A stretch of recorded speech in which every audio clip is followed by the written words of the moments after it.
My name is Catherine Lombe Phiri, and I am a judge of the High Court in Zambia.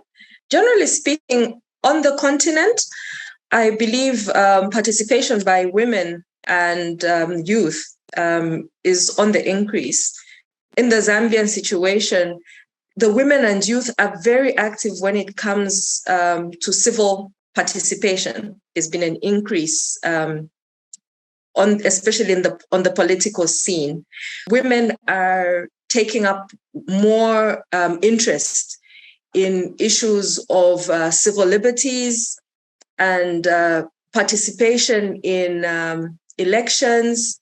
However, compared to the past, 2021 going into 2022, it has been very clear that, especially when it comes to public service and government, the participation of women and youth has been on the decline.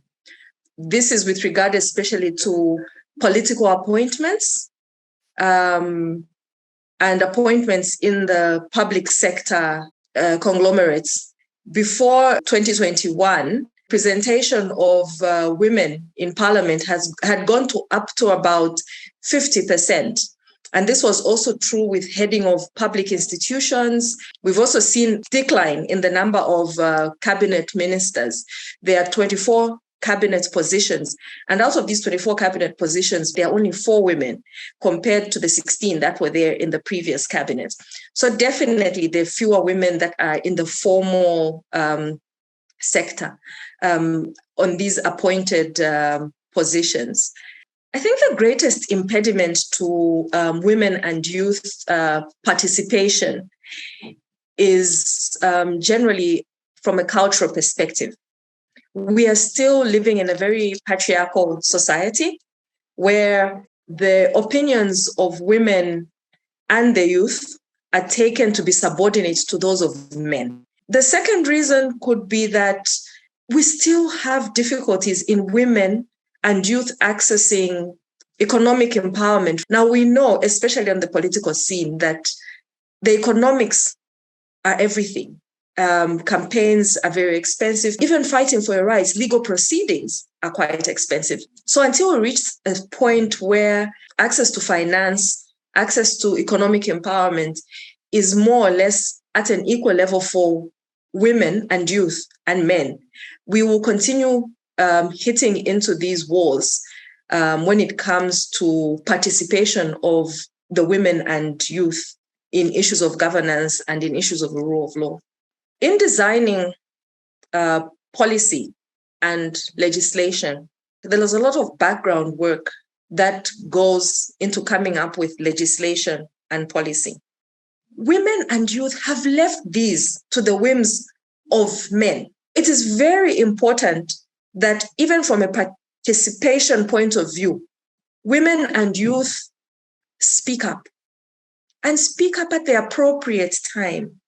I have found here in Zambia, and I think I speak for many parts of Africa, that we are very reactive to legislation. We wait for legislation to be passed and to be tested. And when it is tested, that is when we want to come and speak up and say, this piece of legislation is unconstitutional, this piece of legislation is discriminatory.